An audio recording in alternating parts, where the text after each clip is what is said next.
नमस्कार। प्रांजल ज्ञान गंगा में आप सभी का स्वागत है। हम संक्षिप्त महाभारत का पाठ कर रहे हैं जिसमें कि शांति पर्व चल रहा है। आगे हमने कथा में गृहस्थ, वानप्रस्थ और संन्यास आश्रम का वर्णन की कथा को पढ़ा था। अब हम आगे कथा में अध्यात्म ज्ञान और उसके साधनों का वर्णन पढ़ेंगे। सुखदेव जी ने कहा, भगवान अध्यात्म ज्ञान का विस्तार से वर्णन कीजिए। व्यास जी ने कहा, बेटा मैं अध्यात्म की व्याख्या करता हूँ, सुनो। पृथ्वी, जल, तेज, वायु और आकाश, ये पंच महाभूत संपूर्ण प्राणियों के शरीर में स्थित हैं। ये सर्वत्र एक से होने पर भी समुद्र की लहरों के समान प्रत्येक जीव में भिन्न भिन्न दिखाई देते हैं। संपूर्ण चराचर जगत पंचभूत में ही है। पंचभूतों से ही सबकी उत्पत्ति होती है और उन्हीं में सबका लय बताया गया है। सृष्टिकर्ता ब्रह्मा जी ने समस्त प्राणियों में उनके कर्मानुसार न्यून अधिक रूप में पंचमहाभूतों का सन्निवेश किया है। सुखदेव जी ने पूछा, पिताजी शरीर के अवयव में जो न्यूनाधिक रूप में पंचमहाभूतों का सन्निवेश हुआ है उसकी पहचान कैसे हो सकती है? शरीर में इंद्रियां भी हैं और गुण भी। इनमें से कौन किस महाभूत के कार्य है, इसका ज्ञान कैसे हो सकता है? व्यास जी ने कहा, बेटा अब मैं इस विषय का क्रमशः प्रतिपादन करता हूँ, एकाग्रचित होकर सुनो। शब्द, श्रोतेंद्रिय और शरीर के संपूर्ण छिद्र आकाश से उत्पन्न हुए हैं। प्राण, चेष्टा और स्पर्श की उत्पत्ति वायु से हुई है। रूप, नेत्र और जठरानल ये तीनों अग्नि के कार्य हैं। रस, रसना और स्नेह ये जल के गुण हैं। गंध, नासिका और शरीर भूमि के कार्य हैं। यह इंद्रियों सहित 5 भौतिक विकार बतलाया गया है। गुणों में स्पर्श वायु का, रस जल का, रूप तेज का, शब्द आकाश का और गंध भूमि का कार्य है।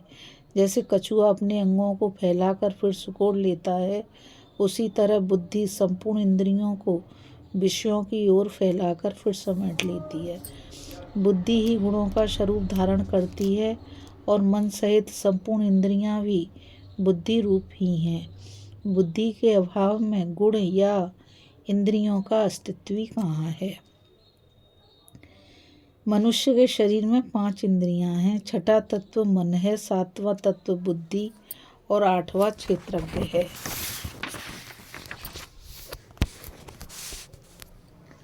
आँख देखने का काम करती है, मन संदेह करता है और बुद्धि उसका निश्चय करती है, किंतु क्षेत्रज्ञ उन सब का साक्षी कहलाता है। तत्व, रज और तम ये तीनों गुण मन से उत्पन्न हुए हैं और सब प्राणियों में समान रूप से रहते हैं।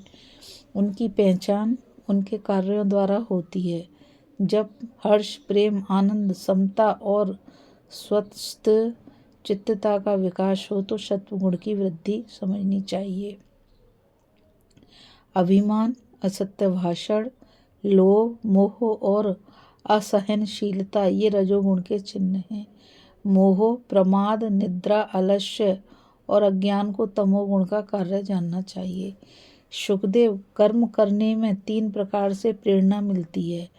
पहले तो मन में नाना प्रकार के भाव उठते हैं, फिर बुद्धि निश्चय करती है, तत्पश्चात हृदय उनकी अनुकूलता और प्रतिकूलता का विचार करता है। इसके बाद कर्म में प्रवृत्त होती है।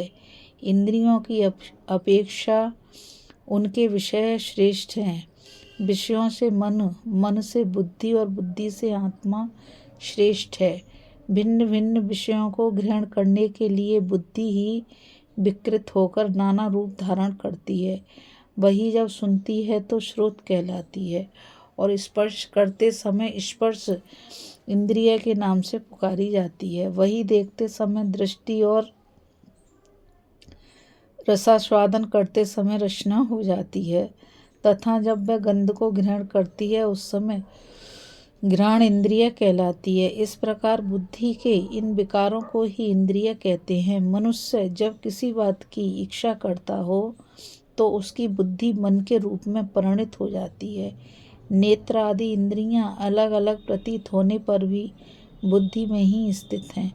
इन सबको अपने अधीन रखना चाहिए, क्योंकि जब मनुष्य अपनी इंद्रियों को अच्छी तरह से वश में कर लेता है तो जिस प्रकार दीपक के प्रकाश में किसी वस्तु का आकार स्पष्ट दिखाई देता है, उसी प्रकार उसे ज्ञानालोक में आत्मा का साक्षात दर्शन होता है। जैसे अंधकार दूर हो जाने पर सबको प्रकाश दिखाई देता है, उसी प्रकार अज्ञान का नाश होने पर ज्ञान स्वरूप आत्मा का साक्षात्कार होने लगता है। जैसे जलचर पक्षी जल में विचरता हुआ भी उससे लिप्त नहीं होता, उसी प्रकार मुक्त योगी संसार में रहकर भी उसके गुण दोषों से बचा रहता है। जो अपने पूर्वकृत कर्मों का त्याग करके सदा परमात्मा के चिंतन में ही लगा रहता है, वह संपूर्ण प्राणियों का आत्मा हो जाता है और विषयों में कभी आसक्त नहीं होता। गुण आत्मा को नहीं जानते, किंतु आत्मा उन्हें सदा जानता रहता है, क्योंकि वह गुणों का दृष्टा है। गुण और आत्मा में यही अंतर है।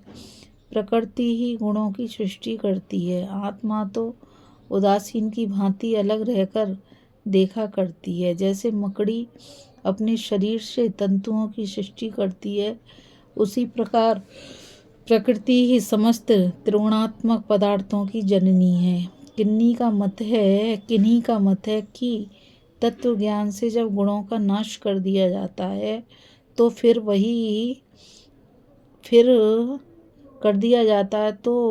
फिर नहीं उत्पन्न होते, उनका सर्वथा वाद हो जाता है, क्योंकि उनका कोई चिन्ह नहीं दिखाई पड़ता। इस प्रकार वे भ्रम या अविद्या के निवारण को ही मुक्ति मानते हैं।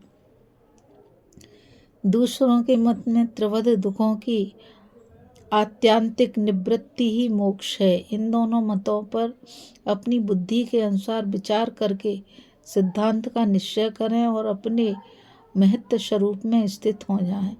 आत्मा आदि अंत से रहित है, उसे जानकर मनुष्य हर्ष और क्रोध को त्याग दे और सदा मात्सर्य रहित होकर विचरे। हृदय की अविद्यामयी ग्रंथि को जो बुद्धि के चिंतादि धर्मों से सुदृढ़ हो रही है, काटकर शोक और संदेह से रहित तथा सुखी हो जाए। जैसे तैरने की कला न जानने वाले मनुष्य यदि भरी हुई नदी में कूद पड़ते हैं तो गोते खाते हुए दुख उठाते हैं, उसी प्रकार अज्ञानी मनुष्य संसार में डूबकर कष्ट भोगते रहते हैं। किंतु जो तैरना जानता है वह जल में भी स्थल की भांति चलता है। उसी तरह ज्ञान स्वरूप आत्मा को प्राप्त हुआ तत्ववेत्ता पुरुष संसार सागर से पार हो जाता है। जो संपूर्ण प्राणियों के आवागमन को जानता तथा उनकी विषम अवस्था पर विचार करता है, उसे परम शांति प्राप्त होती है। ब्राह्मणों में इस ज्ञान को प्राप्त करने की सहज शक्ति होती है। मन और इंद्रियों का संयम तथा आत्मा का ज्ञान, ये मोक्ष प्राप्ति के लिए पर्याप्त साधन है। शम और आत्मज्ञान से पुरुष अत्यंत शुद्ध बुद्ध हो जाता है। बुद्ध ज्ञानी का इसके सिवा और क्या लक्षण हो सकता है। बुद्धिमान मनुष्य सात तत्व को जानकर कृतार्थ हो जाते हैं। ज्ञानी पुरुषों को जो सनातन गति प्राप्त होती है, उससे बढ़कर उत्तम गति और किसी की नहीं हो सकती। कुछ लोग मनुष्यों को रोगी और दुखी देखकर उनमें दोष ढूंढते हैं और दूसरे लोग उनकी वह अवस्था देखकर शोक करते हैं, किंतु जिन्हें नित्य और अनित्य का विवेक है वे न शोक करते हैं न दोष दृष्टि। ऐसे ही लोगों को कुशल समझना चाहिए। कर्मपरायण मनुष्य निष्काम भाव से जिस कर्म का अनुष्ठान करते हैं वह पहले के किए हुए सकाम कर्मों को नष्ट कर देता है, किंतु जो ज्ञानी है उसके इस जन्म या पूर्व जन्म के किए हुए कर्म उसका भला या बुरा कुछ भी नहीं कर सकते। इस कथा में बस इतना ही। अभी हम कथा में अध्यात्म ज्ञान और उसके साधनों का वर्णन पढ़ रहे थे। अब हम ब्रह्म ज्ञान के उपाय, उसकी महिमा तथा काम रूपी वृक्ष को काटने का उपदेश पढ़ेंगे। इस कथा में बस इतना ही। मुझ गीता रावत को आज्ञा दीजिए। कल फिर मिलेंगे एक नई कथा के साथ। और मैं आप सभी से यही कहना चाहूँगी कि इस चैनल को ज़्यादा से ज़्यादा लाइक, शेयर और सब्सक्राइब कीजिए ताकि यह अमूल्य ज्ञान अधिक से अधिक लोगों तक पहुंच सके। इस कथा में बस इतना ही।